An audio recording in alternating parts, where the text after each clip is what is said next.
Hello everyone, Ticklets academy YouTube channel में आप सभी का स्वागत है। आज के वीडियो में हम आपको बताएंगे कि इंक्लाइन फोर्सेस को कैसे रिजॉल्व करना, how to resolve the incline forces. तो आज का ये वीडियो काफी इंपॉर्टेंट है क्योंकि नंबर ऑफ स्टूडेंट्स को इंक्लाइन फोर्सेस को रिजॉल्व करते समय दिक्कत होती है। तो ये वीडियो पूरा देखिए। वीडियो थोड़ा सा लंबा हो सकता है, लेकिन अगर आपने पूरा वीडियो देख लिए तो इंक्लाइन फोर्सेस को रिजॉल्व करने का पूरा कॉन्सेप्ट आपका क्लियर हो जाएगा। आपका कॉन्सेप्ट क्लियर होने के बाद आप ये वीडियो अपने फ्रेंड्स के साथ भी शेयर करो ताकि उनका भी पूरा कॉन्सेप्ट क्लियर हो जाए। तो सबसे पहले यह समझना बहुत जरूरी है कि इंक्लाइन फोर्स क्या होता है और इंक्लाइन फोर्स को रिजॉल्व करने की जरूरत क्यों पड़ती है। तो प्रॉब्लम सॉल्व करते समय जनरली आपके सामने 3 टाइप के फोर्सेस आएंगे: horizontal forces, vertical forces and incline forces. अब इसमें हॉरिजॉन्टल और वर्टिकल फोर्सेस क्या होते हैं, तो ये तो आपको पता है कि 2 एक्सिस होती है, X axis and Y axis. देखो, ये है एक्स एक्सिस और ये है वाई एक्सिस। हमेशा X axis that is horizontal होती है, that is parallel to the ground, और वाई एक्सिस हमेशा वर्टिकल होती है, that is perpendicular to the ground.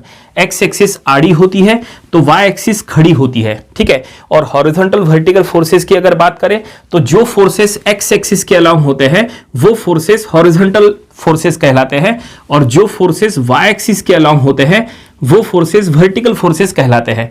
ये forces parallel to the ground है, दैट इज आड़े है, it means they are the horizontal forces. ये forces perpendicular to the ground है, खड़े हैं, it means they are the vertical forces. अब horizontal vertical forces क्या है वो तो हमने आपको बता दिए, लेकिन इंक्लाइन फोर्सेस का क्या? तो इंक्लाइन फोर्स वो होता है जो ना ही हॉरिजॉन्टल होता है ना ही वर्टिकल होता है। इट मींस ना ही वो आड़ा होता है ना ही वो खड़ा होता है। इट मींस ना ही वो एक्स एक्सिस के अलाउंग होता है ना ही वो वाई एक्सिस के अलाउंग होता है। इंक्लाइन फोर्स हमेशा इंक्लाइन होता है। इंक्लाइन फोर्स कोई ना कोई डिग्री से, कोई ना कोई एंगल से इंक्लाइन होता है। तो इंक्लाइन फोर्स अगर हम यहां शो करें तो ये देखिए, ये ऐसा इंक्लाइन फोर्स, ये 1 है, ये 2 है, कोई भी टाइप का इंक्लाइन फोर्स जो है आप शो कर सकते हैं। ये देखिए, इस तरह के ये इंक्लाइन फोर्सेस है। तो प्रॉब्लम सॉल्व करते समय जब आप इंजीनियरिंग मैकेनिक्स या अप्लाइड मैकेनिक्स या मैकेनिक्स ऑफ स्ट्रक्चर या स्ट्रेंथ ऑफ मटेरियल या डिफरेंट टाइप के सब्जेक्ट्स है, उसमें जब आप कोई प्रॉब्लम सॉल्व करते हैं जहां कहीं आप इक्विलिब्रियम कंडीशंस अप्लाई करते हैं, तो ऐसे में आपको हॉरिजॉन्टल और वर्टिकल फोर्सेस का समेशन करना होता है। तो हॉरिजॉन्टल वर्टिकल फोर्सेस का ही समेशन होता है, इंक्लाइन फोर्सेस का कभी भी समेशन नहीं होता। जो हॉरिजॉन्टल फोर्सेस का समेशन होता है उसको कहते हैं summation of F of X, ठीक है। हॉरिजॉन्टल फोर्सेस के समेशन को summation of F of X कहते हैं, और वर्टिकल फोर्सेस के समेशन को summation of F of Y कहते हैं। ये समेशन का सिंबल है। इसका मतलब हॉरिजॉन्टल और वर्टिकल फोर्सेस का ही सिर्फ समेशन होता है, इंक्लाइन फोर्सेस का कभी भी समेशन नहीं होता। इंक्लाइन फोर्सेस का समेशन इसलिए नहीं होता क्योंकि इंक्लाइन फोर्सेस का एंगल डिफरेंट हो सकता है। कोई इंक्लाइन फोर्स 30 डिग्री से इंक्लाइन है तो कोई 40 डिग्री से, कोई 50 डिग्री से। इट मींस इंक्लाइन फोर्सेस का एंगल वेरी करते रहता है, इसलिए इंक्लाइन फोर्सेस को आप डायरेक्टली सम नहीं कर सकते हैं। इंक्लाइन फोर्सेस का डायरेक्टली समेशन नहीं होता, इसीलिए आपको क्या करना है, इंक्लाइन फोर्सेस को हॉरिजॉन्टल वर्टिकल में कन्वर्ट करना है, क्योंकि समेशन सिर्फ हॉरिजॉन्टल वर्टिकल का ही होता है, इसीलिए इंक्लाइन फोर्सेस को हॉरिजॉन्टल वर्टिकल में कन्वर्ट करना होता है। अब ये इंक्लाइन फोर्सेस को हॉरिजॉन्टल वर्टिकल में कन्वर्ट करना यानी ही इंक्लाइन फोर्स को रिजॉल्व करना, इसे कहते हैं मेथड ऑफ रिजोल्यूशन, जिसमें इंक्लाइन फोर्स को 2 पार्ट में डिवाइड करना होता है, एक हॉरिजॉन्टल पार्ट, दूसरा vertical part. It means incline forces के 2 कंपोनेंट्स फाइंड आउट करना होता है, एक एक्स कंपोनेंट, एक वाई कंपोनेंट। देखो, जैसे ये एक इंक्लाइन फोर्स है, इसका समेशन नहीं होगा तो हम क्या करेंगे, ये इंक्लाइन फोर्स को 2 पार्ट में डिवाइड कर लेंगे। ये देखिए, ऐसे हम इसके 2 कंपोनेंट्स फाइंड आउट कर लेंगे इस तरह से, ठीक है। ऐसे इसके 2 कंपोनेंट्स हो जाएंगे, ये हॉरिजॉन्टल कंपोनेंट, ये वर्टिकल कंपोनेंट, ये एक्स कंपोनेंट, ये वाई कंपोनेंट। ये आड़ा है तो ये खड़ा है, समझ में आया। इसी तरह से जैसे ये इंक्लाइन फोर्स है, ये इंक्लाइन फोर्स को अगर हमें रिजॉल्व करना है तो कुछ ऐसा रिजॉल्व करेंगे। ये देखिए, ये इंक्लाइन फोर्स को हम ऐसा रिजॉल्व करेंगे, और रिजॉल्व करना यानी ही इंक्लाइन फोर्स को 2 पार्ट में डिवाइड करना, यानी ही उसके 2 कंपोनेंट्स फाइंड आउट करना। इसको क्या कहते हैं, method of resolution and composition. उसको रिजॉल्व करके उसको कंपोज करना होता है, इसलिए कंपोजिशन। तो चलो देखते हैं कि इंक्लाइन फोर्स को डिफरेंट वे से कैसे रिजॉल्व करना। नंबर ऑफ स्टूडेंट जो है वो सिर्फ रिजोल्यूशन करते समय ही गलती करते हैं। अब रिजोल्यूशन करते समय गलती कहां पे होती है? गलती 2 जगह पे होती है। एक तो साइन या कॉस लिखते समय गलती होती है, और डायरेक्शन देते समय गलती होती है। डायरेक्शन सबसे इंपॉर्टेंट है। नंबर ऑफ स्टूडेंट्स डायरेक्शन के वजह से उनका प्रॉब्लम रॉन्ग हो जाता है, because force is a vector quantity. Force का मैग्नीट्यूड और डायरेक्शन दोनों होना चाहिए। अगर आप सिर्फ मैग्नीट्यूड लिखेंगे, डायरेक्शन नहीं, तो वो फोर्स नहीं माना जाएगा। फिर आपका प्रॉब्लम जो है, आपको प्रॉब्लम सॉल्व करते समय आपकी गलती हो जाएगी। इसलिए फोर्स का डायरेक्शन देना बहुत जरूरी है। हर फोर्स का कुछ ना कुछ डायरेक्शन होना ही चाहिए। तो चलो देखते हैं इंक्लाइंड फोर्सेस को फाइनली कैसे डिफरेंट वे से रिजॉल्व करना। हम आपको नंबर ऑफ तरीके यहां पे बता देते हैं इंक्लाइंड फोर्सेस को रिजॉल्व करने के। हम आपको सीधा तरीका भी बताएंगे, उल्टा तरीका भी बताएंगे। फिर आप कोई भी तरीके से आप एग्जाम में इंक्लाइंड फोर्स को रिजॉल्व करो, कोई फर्क नहीं पड़ता, फाइनल आंसर एक ही आता है। आपके कॉलेज में आपके लेक्चरर आपको क्या बता रहे, आपको वो भी फॉलो करना चाहिए। ठीक है, देखो यहां पे सबसे पहले हम एक इंक्लाइंड फोर्स ले लेंगे। जैसे ये देखिए, ये हमने एक इंक्लाइंड फोर्स ले लिए। ये फोर्स का मैग्नीट्यूड हमने ले लिए, दैट इज 10 न्यूटन। और ये इंक्लाइंड फोर्स कितना डिग्री से इंक्लाइंड है, तो ये देखो, ये इंक्लाइंड फोर्स 30 डिग्री से इंक्लाइंड है। ये यहां पे दिया हुआ है। और जैसा हमने कहा कि इंक्लाइंड फोर्स को हमें दो पार्ट में डिवाइड करना है, उसके दो कंपोनेंट्स फाइंड आउट करना है। तो इंक्लाइंड फोर्स को दो पार्ट में डिवाइड करते समय सबसे पहले आपको यह चेक करना है कि इंक्लाइंड फोर्स का डायरेक्शन क्या है, उसका वे ऑफ एक्शन क्या है। डायरेक्शन देखना बहुत जरूरी है। डायरेक्शन दो टाइप के होते हैं, या तो फोर्स आउटवर्ड जाएगा या तो इनवर्ड रहेगा। ठीक है, इट मींस डायरेक्शन या तो बाहर की तरफ रहेगा या तो अंदर की तरफ रहेगा, दो ही ऑप्शन है। तो यहां चेक करो कि ये देखो, सबसे पहले ये जो नीचे का ये जो पॉइंट है, ये पॉइंट को हम ले लेंगे। देखो ये पॉइंट को हम लेंगे पॉइंट ए। इसका मतलब ये जो 10 न्यूटन का फोर्स है, ये पॉइंट से बाहर जा रहा है, that is outward from the point A, away from the point A. तो अगर ये फोर्स पॉइंट ए से बाहर जा रहा है तो इसके दोनों कंपोनेंट्स जो रहेंगे वो भी ए पॉइंट से बाहर जाएंगे। तो चलो इसके दोनों कंपोनेंट्स हम यहां पे शो कर लेंगे। एक रहेगा हॉरिजॉन्टल कंपोनेंट, ये देखो, ये हमने बाहर की तरफ शो किए। और एक रहेगा वर्टिकल कंपोनेंट, ये देखिए, ये भी हमने बाहर की तरफ शो किए। ठीक है, ये एक्स कंपोनेंट, ये वाई कंपोनेंट, ये आड़ा, ये खड़ा, ये भी हमने आउटवर्ड दे दिए, ये भी आउटवर्ड दे दिए, that is away from the point. अब यहां पे लिखना क्या है वो पहले आप समझ लो। तो इंक्लाइंड फोर्स को रिजॉल्व करते समय, इंक्लाइंड फोर्स को दो पार्ट में डिवाइड करते समय आपको हमेशा पहले यह चेक करना है कि इंक्लाइंड फोर्स कितना डिग्री से इंक्लाइंड है और वो एंगल कौन से साइड के साथ है, ये आपको चेक करना है। तो ये देखिए, ये जो 10 न्यूटन इंक्लाइंड फोर्स है, ये 30 डिग्री से इंक्लाइंड है। और ये जो एंगल है, ऐसे हॉरिजॉन्टल साइड के साथ एंगल दिया है। एंगल या तो हॉरिजॉन्टल साइड के साथ दिया होता है या तो वर्टिकल साइड के साथ दिया होता है, दो ही ऑप्शन है। अगर एंगल, देखो अब जो हम बताने वाले हैं वो जरा आप ध्यान से सुनो, चाहे तो आप ये अपने नोटबुक में लिख के रखो। अगर इंक्लाइंड फोर्स का एंगल हॉरिजॉन्टल साइड के साथ दिया है तो हॉरिजॉन्टल साइड में लिखो कॉस। क्या कहा? अगर इंक्लाइंड फोर्स का एंगल हॉरिजॉन्टल साइड के साथ दिया है तो हॉरिजॉन्टल साइड में लिखो कॉस और वर्टिकल साइड में लिखो साइन। समझ में आया? और अगर इसका उल्टा अगर समझे, उल्टा मतलब अगर इंक्लाइंड फोर्स का एंगल वर्टिकल साइड के साथ अगर दिया है तो वर्टिकल साइड में लिखो कॉस, हॉरिजॉन्टल साइड में लिखो साइन। इसका मतलब यहां पे आपको एक सिंपल बात ध्यान में रखनी है, जो साइड में एंगल वो साइड में कॉस। अगर एंगल हॉरिजॉन्टल साइड के साथ है तो हॉरिजॉन्टल में कॉस, और अगर एंगल वर्टिकल साइड के साथ है तो वर्टिकल में कॉस। जो साइड में एंगल वो साइड में कॉस। अब देखिए यहां पे 10 न्यूटन इंक्लाइंड फोर्स को हम दो पार्ट में डिवाइड कर रहे हैं। इसका एंगल देखो 30 डिग्री है। कौन से साइड के साथ एंगल दिया है? तो ये जो एंगल है ऐसा हॉरिजॉन्टल साइड के साथ है। देखो ये हॉरिजॉन्टल, ये वर्टिकल, इधर एक्स इधर वाई, तो एंगल एक्स एक्सिस के अलोंग दिया है। तो हम क्या करेंगे, एक्स, यहां पे एक्स कंपोनेंट हम लिख लेंगे कॉस, तो यहां पे आएगा कॉस ऑफ एंगल यानी कॉस 30 डिग्री, और वाई कंपोनेंट हो जाएगा साइन ऑफ एंगल यानी साइन ऑफ 30 डिग्री। ठीक है, और ये जो 10 है वो इसके सामने यहां पे लिख लो, तो ये हम लिख लेंगे 10 cos 30, और यहां पे भी इसके सामने लिख लो 10 sin 30। तो फाइनली हमने ये 10 न्यूटन इंक्लाइंड फोर्स को दो पार्ट में डिवाइड कर लिए। ये हो गया उसका हॉरिजॉन्टल कंपोनेंट, ये हो गया उसका वर्टिकल कंपोनेंट। ये X component 10 cos 30, Y component 10 sin 30, और ये हमने डायरेक्शन भी शो किया है। समझ में आया? चलो इसको दूसरे तरीके से यहां पे देखते हैं। ये देखिए हमने इंक्लाइंड फोर्स ले लिए 10 न्यूटन का इंक्लाइंड फोर्स, और ये 60 डिग्री से इंक्लाइंड है। और अब हमें ये इंक्लाइंड फोर्स को दो पार्ट में डिवाइड करना है, हमें इसको रिजॉल्व करना है। तो रिजॉल्व करने के लिए यहां पे दो लाइंस हम पहले ड्रॉ कर लेते हैं, एक एक्स एक्सिस के अलोंग और एक वाई एक्सिस के अलोंग। तो सबसे पहले तो आपको ये भी यहां पे देखना है कि 10 न्यूटन इंक्लाइंड फोर्स का डायरेक्शन क्या है, क्योंकि फोर्स का जो डायरेक्शन है उसके दोनों कंपोनेंट्स का डायरेक्शन भी बिल्कुल वही रहेगा। तो देखो जो 10 न्यूटन जो फोर्स है इसका डायरेक्शन है outward, outward from the point, ये पॉइंट को हम यहां पॉइंट ए कहेंगे, outward from the point A, point A से बाहर की तरफ जा रहा है, तो जो उसके दोनों कंपोनेंट्स रहेंगे उनका डायरेक्शन भी ऐसे बाहर की तरफ रहेगा। ये देखिए हमने यहां पे डायरेक्शन शो कर रहे हैं, that is outward from the point, away from the point, point से दूर, हमने इस तरह से यहां पे डायरेक्शन शो किया है।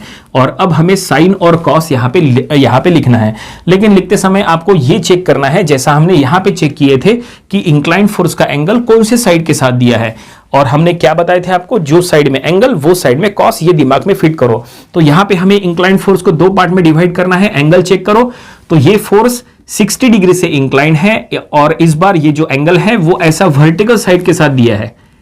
यहां पे एंगल हॉरिजॉन्टल साइड के साथ दिया था, तो हॉरिजॉन्टली हमने कॉस लिखे थे, लेकिन यहां पे एंगल 60 डिग्री का वर्टिकल साइड के साथ दिया है, तो हम क्या करेंगे, वर्टिकल साइड में कॉस लिख लेंगे, तो ये हो जाएगा that is 10 cos of 60 degree, और ये हो जाएगा component that is 10 sin of 60 degree. हमने आपको कहा था जो साइड में एंगल वो साइड में कॉस, वर्टिकल साइड के साथ एंगल है तो वर्टिकली कॉस और हॉरिजॉन्टली साइन। ओके, समझ में आया। लेकिन कुछ स्टूडेंट्स के हिसाब से ये रॉन्ग हो गया, कुछ स्टूडेंट्स लोग कहेंगे कि सर ये रॉन्ग है, ये गलत है, वो इसीलिए क्योंकि उनके हिसाब से यहां पे साइन आ गया और यहां पे कॉस आ गया, इसलिए उनको ये रॉन्ग लगता है। देखो डिफरेंट बुक्स में डिफरेंट दिया है, कुछ बुक्स में सिर्फ हॉरिजॉन्टली एंगल लेके रिजॉल्व किया है, तो कुछ बुक्स में हॉरिजॉन्टल वर्टिकल दोनों साइड में एंगल लेके रिजॉल्व किया है।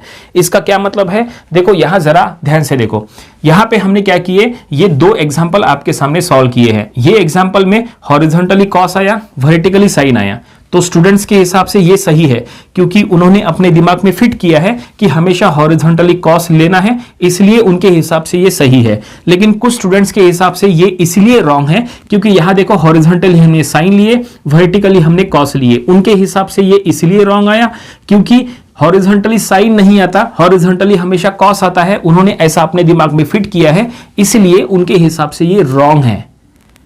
ठीक है, तो ये रॉन्ग नहीं है, ये करेक्ट है। चलो हम आपको ये प्रूफ करके देते हैं कि ये करेक्ट है। अगर हम ये प्रॉब्लम वही स्टूडेंट्स को देंगे जो कह रहे हैं कि रॉन्ग है, अगर ये प्रॉब्लम हम वो स्टूडेंट्स को देंगे तो वो क्या करेंगे, वो देखो यही प्रॉब्लम हम आपको डबल यहां पे बना के बता रहे, और एंगल जो है वो बिल्कुल वैसा ही रहेगा। और ये अब वो स्टूडेंट्स लोग सॉल्व कर रहे हैं जो कह रहे हैं कि सर वो रॉन्ग है। तो अब देखो अगर ये प्रॉब्लम उनको दिए तो वो क्या करेंगे, तो इसको भी समझना बहुत जरूरी है। ठीक है, तो यहां देखो ये 10 न्यूटन आउटवर्ड है, तो इसके दोनों कंपोनेंट्स क्या रहेंगे, इसके दोनों कंपोनेंट्स भी आउटवर्ड रहेंगे, और ये है पॉइंट ए।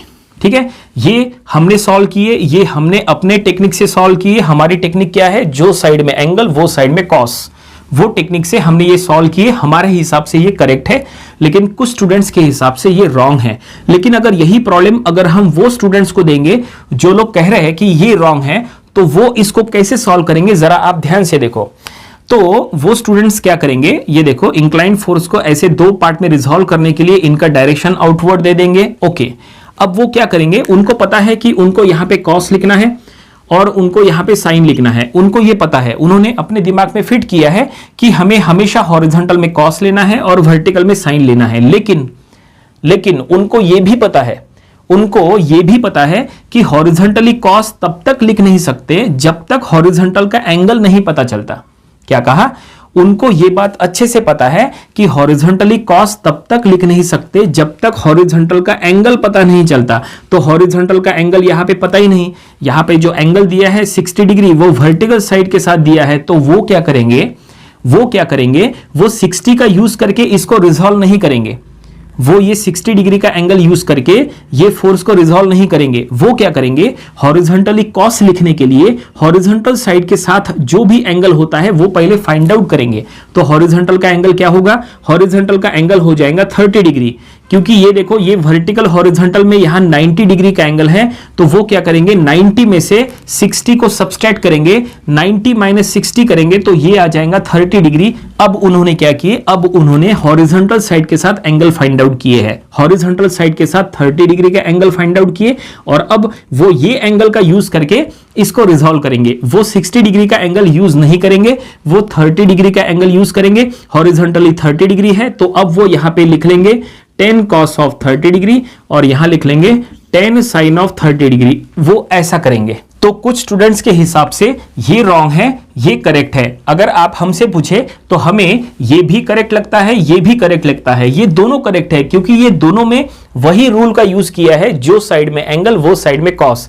देखो यहां पे हमने वर्टिकल का एंगल यूज किए तो वर्टिकल में कॉस, यहां पे कुछ स्टूडेंट्स ने क्या किए, हॉरिजॉन्टल का एंगल यूज किए तो हॉरिजॉन्टल में कॉस। इसका मतलब जो साइड में एंगल वो साइड में कॉस। आप चाहे तो इसको कैलकुलेटर में चेक कर सकते हैं। 10 cos 30 अगर आप कैलकुलेटर में सॉल्व करेंगे तो इसका आंसर आएगा 8.66 और 10 sin 30 कैलकुलेटर में पुट करेंगे तो इसका आंसर आएगा 5। यहां पे भी आप चेक कर सकते हैं 10 sin 30 अगर आप कैलकुलेटर में सॉल्व करेंगे तो इसका भी आंसर 8.66 आएगा और ये 10 cos 60 का आंसर यहां पे 5 आएगा। ठीक है, तो देखो आप यहां पे चेक कर सकते हैं, आंसर दोनों के थ्रू बिल्कुल सेम आता है। आप चाहे तो वर्टिकल का एंगल यूज करो तो भी वही आंसर आता है, आप चाहे तो हॉरिजॉन्टल का एंगल यूज करो तो भी वही आंसर आता है। देखो यहां हॉरिजॉन्टल कंपोनेंट 8.66 है, यहां पे भी हॉरिजॉन्टल कंपोनेंट 8.66 है। ठीक है, वर्टिकल कंपोनेंट यहां पे भी 5 है, यहां पे भी 5 है। तो फाइनली बोलने का ये मतलब है कि चॉइस आपकी है कि आपको कौन से साइड का एंगल लेके इंक्लाइन फोर्स को रिजॉल्व करना है। अगर आप हॉरिजॉन्टल साइड का एंगल यूज करोगे तो हॉरिजॉन्टल में कॉस लिखो, अगर आप वर्टिकल का एंगल यूज करोगे तो वर्टिकल में कॉस लिखो। जो साइड में एंगल वो साइड में कॉस लेके आप इंक्लाइन फोर्स को रिजॉल्व करो, 100% जो है आपका आंसर करेक्ट आएगा। और अब चलो हम आपको डिफरेंट एग्जांपल्स के थ्रू बताएंगे कि इंक्लाइन फोर्सेस को कैसे रिजॉल्व करना। अगर आपको इसके पहले कुछ डाउट था तो अब वो डाउट यहां पे क्लियर हो सकता है। तो यहां देखो ये हमने कुछ एग्जांपल्स यहां पे लिखे हैं। यहां पे वो इंक्लाइन फोर्सेस भी है जिसमें एंगल हॉरिजॉन्टल के साथ दिया है, यहां पे कुछ वो इंक्लाइन फोर्सेस भी है जिसमें एंगल वर्टिकल के साथ दिया है, और कुछ ऐसे इंक्लाइन फोर्सेस भी है जिनका एंगल ना ही हॉरिजॉन्टल के साथ दिया है ना ही वर्टिकल के साथ दिया है। एंगल फाइंड आउट करने के लिए कुछ कंडीशन दी है, तो वो भी हम यहां पे समझेंगे। ये पूरा आप समझ लो, ये समझना बहुत जरूरी है, इससे आपका पूरा कॉन्सेप्ट क्लियर हो जाएगा। तो सबसे पहले हम कौन सा सॉल्व करेंगे, देखो सबसे पहले वो जो लास्ट वाला है हम उसको सॉल्व करेंगे। देखो यहां पे क्या दिख रहा है, 10 न्यूटन का इंक्लाइन फोर्स है और ये फोर्स का डायरेक्शन क्या है, ये फोर्स का डायरेक्शन है inward towards the point, point की तरफ। देखो यहां पे ये पॉइंट की तरफ आ रहा है। अगर ये फोर्स इनवर्ड है तो इसके दोनों कंपोनेंट्स भी इनवर्ड रहेंगे। ठीक है, और ये जो फोर्स है इसका एंगल क्या है, तो ये 30 डिग्री से इंक्लाइन है। ठीक है, तो चलो हम इसको रिजॉल्व करेंगे। यहां पे जो डॉटेड लाइन दी है वो सिर्फ हमने रिजॉल्व करने के लिए दी है। तो अगर इसको रिजॉल्व करना है तो देखो इसके डायरेक्शन हम सबसे पहले शो करेंगे। हमने आपको कहा था हमेशा पहले आपको क्या करना है, डायरेक्शन शो करना है। तो ये देखो ये हम डायरेक्शन यहां पे शो करेंगे, उसके दोनों कंपोनेंट्स का डायरेक्शन यहां पे इनवर्ड हो जाएगा, अंदर की तरफ आएगा। देखो यहां पे ये जो 10 न्यूटन है ये पॉइंट पी की तरफ आ रहा है। ठीक है, तो इसके दोनों कंपोनेंट्स भी जो है वो पॉइंट पी की तरफ आएंगे। और अब हमें साइन और कॉस लिखना है। तो हमने क्या कहा था, जो साइड में एंगल वो साइड में कॉस। तो चेक करो एंगल कौन से साइड के साथ है, तो ये 10 न्यूटन का एंगल है 30 डिग्री और ये जो 30 डिग्री का एंगल है ऐसा हॉरिजॉन्टल साइड के साथ है, एक्स एक्सिस के अलोंग एंगल है। तो क्या करो, एक्स कंपोनेंट लिखो cos 30 और वाई कंपोनेंट लिखो sin 30 और 10 जो है वो हम सामने लगाएंगे। तो ये हो गया 10 cos ऑफ 30 डिग्री और वर्टिकल कंपोनेंट हम यहां लिखेंगे that is 10 sin of 30 degree. इस तरह से फाइनली हमने ये 10 न्यूटन इंक्लाइन फोर्स को दो पार्ट में डिवाइड कर लिए। हमेशा ध्यान में रखो इंक्लाइन फोर्स को रिजॉल्व करते समय पहले आपको फोर्स का मैग्नीट्यूड यहां पे लिखना है, देन कॉस या साइन लिखना है और उसके बाद एंगल लिखना है। एंगल हमेशा कॉस या साइन के बाद में लिखना है। कुछ स्टूडेंट्स को हमने देखा है कि वो एंगल पहले लिखते हैं और फोर्स का मैग्नीट्यूड आखिरी में लिखते हैं। ऐसा नहीं करना है, उससे आपका प्रॉब्लम रॉन्ग हो जाएगा। ठीक है, तो ये हमने इंक्लाइन फोर्स को दो पार्ट में रिजॉल्व कर लिए। अब चलो दूसरा एग्जांपल यहां पे लेते हैं। देखो ये एग्जांपल, ये देखिए ये एग्जांपल की तरफ आप ध्यान दो। ये 50 किलो न्यूटन का इंक्लाइन फोर्स है और ये इंक्लाइन फोर्स कितना डिग्री से इंक्लाइन है, तो इसका जो एंगल है वो दोनों साइड के साथ दिया है। देखो हॉरिजॉन्टल साइड के साथ भी और वर्टिकल साइड के साथ भी, दोनों साइड में एंगल है। उससे कोई फर्क नहीं पड़ेगा, आपको क्या करना है, कोई भी एक एंगल का यूज करना है। कौन सा एंगल यूज करना है ये चॉइस आपका है। हमने आपको इसके पहले ही बताए थे कि जो साइड में एंगल वो साइड में कॉस। अगर आप हॉरिजॉन्टल का एंगल यूज करोगे तो हॉरिजॉन्टली कॉस लिखो, अगर आप वर्टिकल का एंगल यूज करोगे तो वर्टिकल में कॉस लिखो। कोई भी एक एंगल यूज करना है, दोनों एंगल यूज नहीं करना है। यहां देखो दोनों एंगल दिए हैं, हम चलो कोई भी एक एंगल का यूज करेंगे। तो इसके पहले हमने यहां पे हॉरिजॉन्टल का एंगल यूज किए थे, चलो यहां पे अब हम वर्टिकल का एंगल यूज कर लेंगे। वर्टिकल का एंगल है, देखो वर्टिकली ये फोर्स 30 डिग्री से इंक्लाइन है, वर्टिकल साइड के साथ 30 डिग्री का एंगल है, तो वर्टिकल कंपोनेंट हम यहां पे लिख लेंगे cos 30, ठीक है। और सबसे पहले तो ये दोनों कंपोनेंट्स का डायरेक्शन हम यहां पे शो करेंगे। फोर्स का डायरेक्शन आउटवर्ड है, फोर्स पॉइंट से दूर जा रहा है, outward from the point, away from the point, तो इसके दोनों कंपोनेंट्स भी ऐसे आउटवर्ड हो जाएंगे। देखो हमने यहां पे डायरेक्शन दे दी है, ठीक है। 30 डिग्री का यूज करेंगे तो ये हम यहां लिख लेंगे, पहले फोर्स का मैग्नीट्यूड क्या है 50, ठीक है। देन हम लिख लेंगे cos ऑफ 30 डिग्री, और यहां पे इधर में ये हम यहां लिख लेंगे 50 साइन ऑफ 30 डिग्री, ठीक है। 30 और 60 में से हमने 30 का यूज किए वर्टिकल के साथ एंगल, तो vertically cos 30, horizontally sin 30। Okay, समझ में आया। लेकिन इसको ऐसे ही रिजॉल्व करना कंपलसरी नहीं है, आप चाहे तो 60 डिग्री का भी यूज कर सकते हैं। अगर मान लो आपने 60 डिग्री का यूज किए तो इसका रिजोल्यूशन क्या होगा, देखो वो भी हम आपको यहां बता देते हैं। अगर आप 60 डिग्री का यूज करोगे तो 60 डिग्री का एंगल हॉरिजॉन्टल साइड के साथ है, तो हॉरिजॉन्टली हमें यहां पे लिखना पड़ेगा cos 60, तो ऐसा हो जाएगा 50 cos ऑफ 60 डिग्री, ठीक है। और वर्टिकल कंपोनेंट हो जाएगा 50 साइन ऑफ 60 डिग्री। ये देखो हमने आपको दोनों तरीके से बता दिए। अगर आपको ये अच्छा लगता है तो आप इससे सॉल्व करो, ठीक है। और अगर आपको ये मेथड फॉलो करना है तो इससे सॉल्व करो, कोई फर्क नहीं पड़ता, आंसर देखना एक ही आएगा।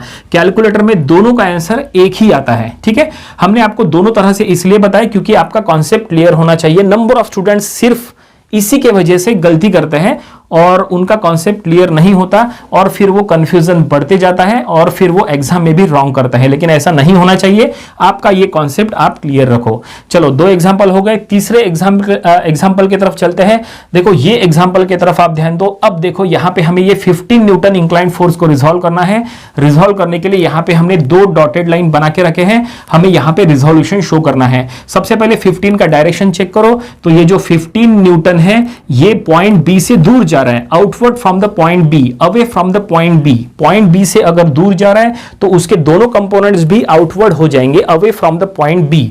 तो ये देखो हम यहां पे डायरेक्शन दे देंगे, उनके दोनों कंपोनेंट्स का हम यहां पे डायरेक्शन दे देंगे, that is away from the point B. ये देखिए इस तरह से हम ये outward from the point B show कर रहे हैं, ठीक है।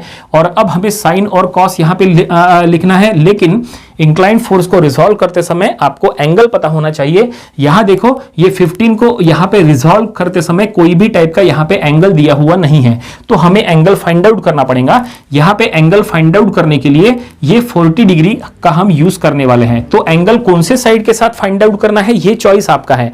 आप चाहे तो हॉरिजॉन्टल का एंगल फाइंड आउट करो, आप चाहे तो वर्टिकल का एंगल फाइंड आउट करो, कोई दिक्कत नहीं है। देखो यहां पे ये जो 40 डिग्री का एंगल है वो ऐसा हॉरिजॉन्टल साइड के साथ है। अगर ये एंगल 40 डिग्री का है तो ये भी एंगल 40 डिग्री का हो जाएगा, दैट इज अल्टरनेट एंगल। देखो अल्टरनेट एंगल, देखो यहां पे z बन गया, ठीक है, ये z बन गया, यहां पे 40 डिग्री तो ये भी 40 डिग्री। तो इसका मतलब ये है कि हमें ये इसका एंगल मिल गया, 15 न्यूटन का एंगल मिल गया 40 डिग्री, हॉरिजॉन्टल साइड के साथ एंगल मिल गया। तो हम क्या करेंगे, हॉरिजॉन्टल कंपोनेंट लिखेंगे cos 40 और वर्टिकल कंपोनेंट लिखेंगे sin 40।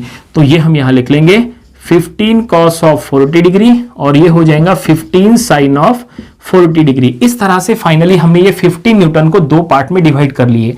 अब देखो इसी में अगर 15 का डायरेक्शन अगर चेंज हो जाए तो देखो क्या होगा।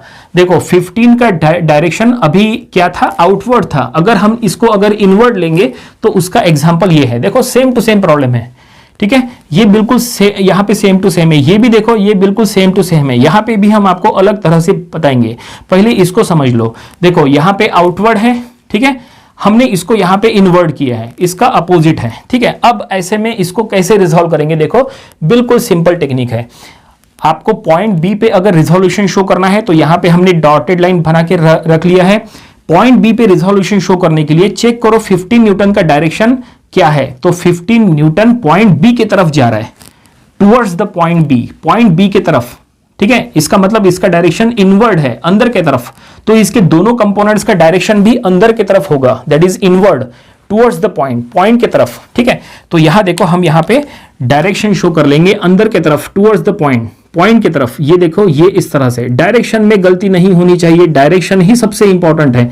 क्योंकि डायरेक्शन को ही देख के आपको समेशन करना होता है, इसीलिए। ये देखो हमने डायरेक्शन यहां ले लिए इनवर्ड अंदर के तरफ। अब यहां पे हमें साइन और कॉस लिखना है, तो उसके लिए आप एंगल पहले फाइंड आउट करो। यहां पे दोनों में से कोई भी एक एंगल फाइंड आउट करो। इधर का एंगल हॉरिजॉन्टल के साथ, इधर का एंगल वर्टिकल के साथ, दोनों में से कोई भी एक एंगल निकालो। तो यहां पे जो किए थे बिल्कुल वही हम यहां पे कर लेंगे।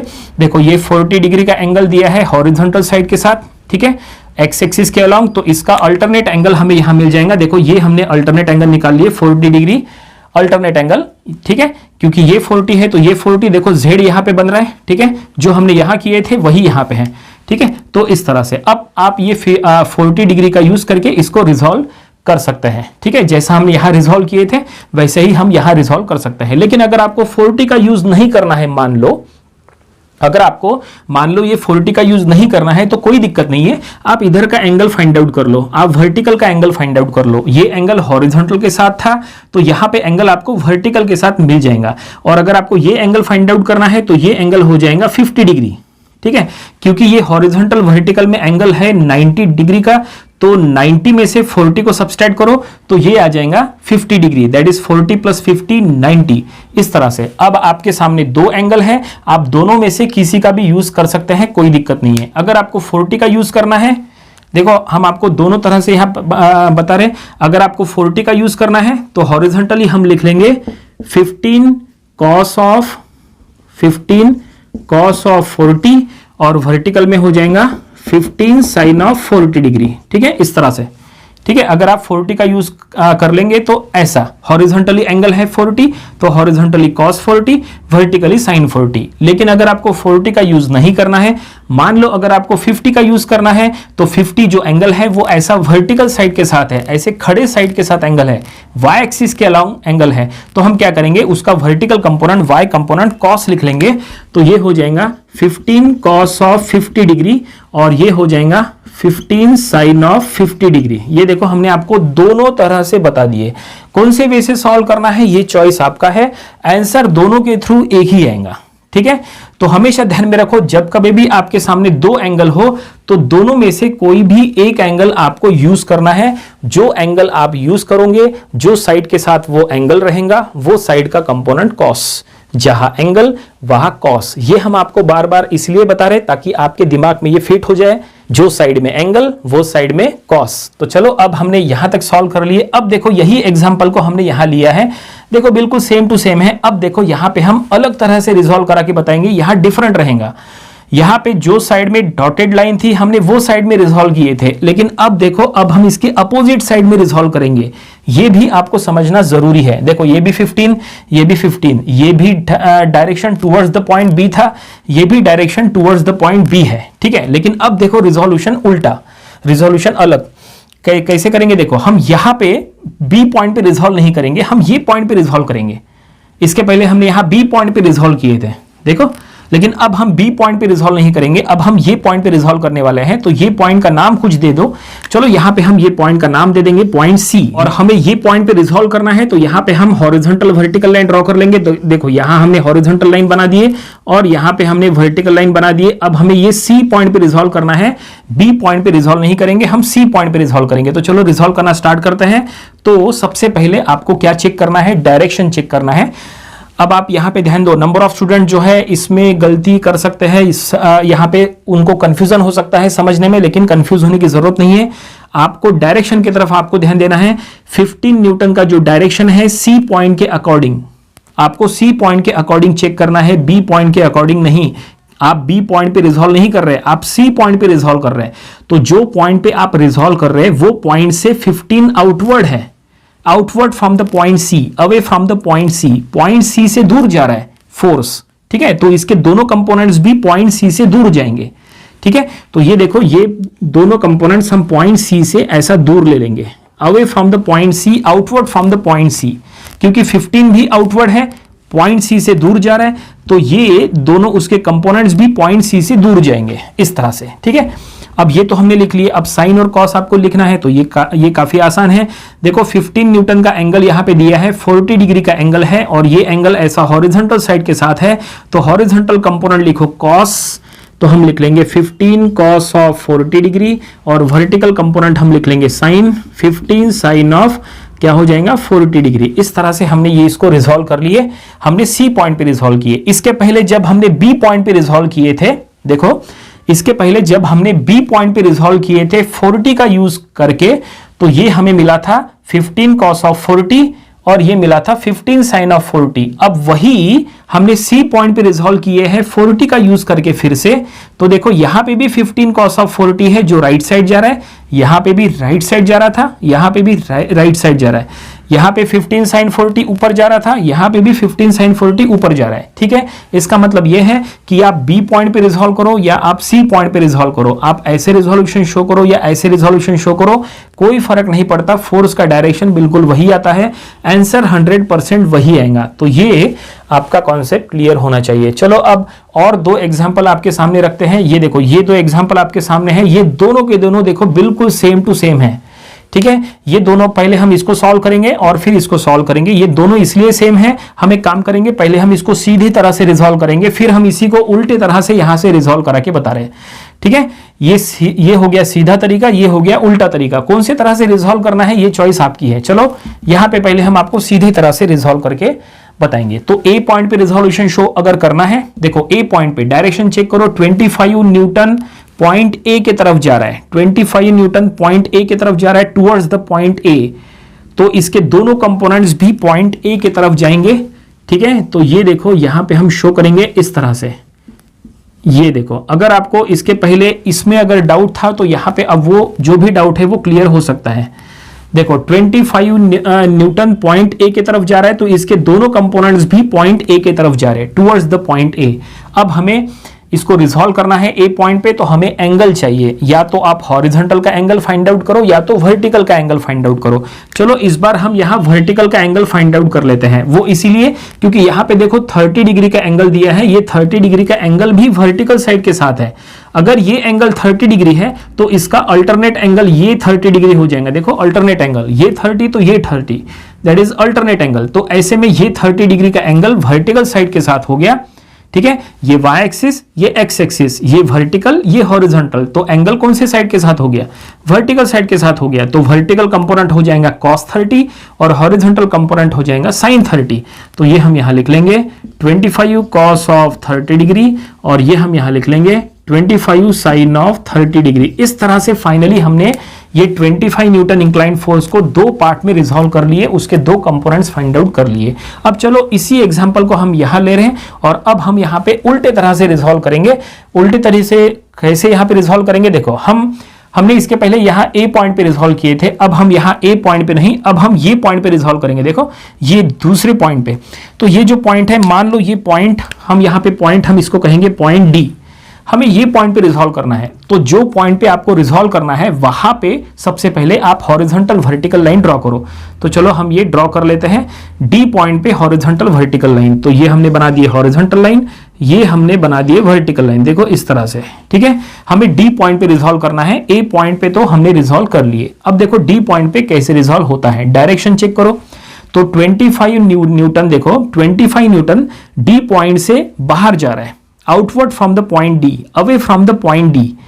अगर 25 न्यूटन डी पॉइंट से बाहर जा रहा है तो इसके दोनों कंपोनेंट्स भी डी पॉइंट से बाहर जाएंगे। ये देखो इस तरह से, outward from the point D, away from the point D. इस तरह से हो गया, आउटवर्ड शो कर लिए। अब यहां पे आपको एंगल चेक करना है। एंगल देखो 30 डिग्री का दिया है, यहां पे जो दिया था वही एंगल ये है, और ये एंगल वर्टिकल साइड के साथ है। अगर ये एंगल वर्टिकल साइड के साथ है तो वर्टिकली cos 30, क्योंकि जो साइड में एंगल वो साइड में cos। तो ये हम यहां लिख लेंगे 25 cos ऑफ 30 डिग्री और ये हो जाएगा 25 sin ऑफ 30 डिग्री। इस तरह से हमने फाइनली रिजॉल्व कर लिए। देखो यहां पे सीधी तरह से रिजॉल्व कर लिए, यहां पे उल्टे तरह से रिजॉल्व कर लिए। सीधी तरह से रिजॉल्व किए तो भी 25 sin 30 राइट साइड जा रहा था, उल्टे तरह से रिजॉल्व किए तो भी 25 sin 30 राइट साइड ही जा रहा है। डायरेक्शन चेंज हुआ क्या? नहीं, सब कुछ सेम है। ठीक है, बस आपके रिजोल्यूशन में आपको ये टेक्निक यूज करना है तो इसका यूज करो, ये अच्छा लगता है तो इसका यूज करो, कोई फर्क नहीं पड़ता। देखो यहां पे भी 25 cos 30 नीचे जा रहा है, यहां पे भी 25 cos 30 नीचे ही जा रहा है।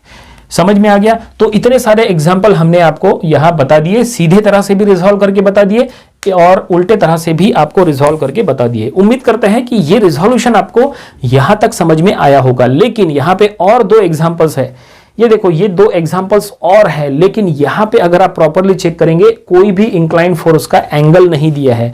यहां पे इसके पहले जितने भी इंक्लाइन फोर्सेस थे सभी इंक्लाइन फोर्सेस का एंगल दिया था या तो हॉरिजॉन्टल साइड के साथ या तो वर्टिकल साइड के साथ, ठीक है। लेकिन यहां पे देखो इंक्लाइन फोर्स का कोई भी एंगल दिया नहीं है। ऐसे में हम क्या करेंगे, इंक्लाइन फोर्स का एंगल अगर नहीं दिया है तो एंगल फाइंड आउट करने के लिए कुछ दिया होता है। तो एंगल फाइंड आउट करने के लिए कुछ ना कुछ कंडीशन दी होती है, तो वो कंडीशन यहां पे दिए हैं। देखो ये कंडीशन है और ये कंडीशन है, तो ये क्या है, इसको कहता है स्लोप। क्या कहते हैं, इसको कहते हैं स्लोप। ये स्लोप का यूज करके हम एंगल फाइंड आउट कर सकते हैं। ये स्लोप का काम होता है सिर्फ एंगल फाइंड आउट करना। एक बार हमें एंगल मिल गया तो फिर हम इसको आसानी से रिजॉल्व कर सकते हैं। लेकिन ये स्लोप से एंगल कैसे फाइंड आउट करते हैं, कैसे रिजॉल्व करते हैं, वो हम आपको अगले वीडियो में बताएंगे, क्योंकि ये वीडियो वैसे भी काफी लंबा हो गया। इसको सॉल्व करने के लिए इसके डिफरेंट एग्जांपल्स हम आपको लेंगे, क्योंकि नंबर ऑफ स्टूडेंट्स को इसमें भी कंफ्यूजन होता है कि कैसे एंगल निकालते हैं। तो वो अगले वीडियो में हम आपको पूरा एक्सप्लेन करके बताएंगे, ठीक है। फिलहाल आज के वीडियो में इतना ही। उम्मीद करते हैं कि ये सब कुछ आपको समझ में आ गया होगा। अगर आपका यहाँ पे पूरा कॉन्सेप्ट क्लियर हो चुका है तो ये वीडियो आप अपने फ्रेंड्स के साथ भी शेयर करो, ताकि उनका भी पूरा कॉन्सेप्ट क्लियर हो जाए। तो आज की वीडियो में फिलहाल इतना ही। मिलते हैं अगले वीडियो में एक नए टॉपिक के साथ। Thank you very much.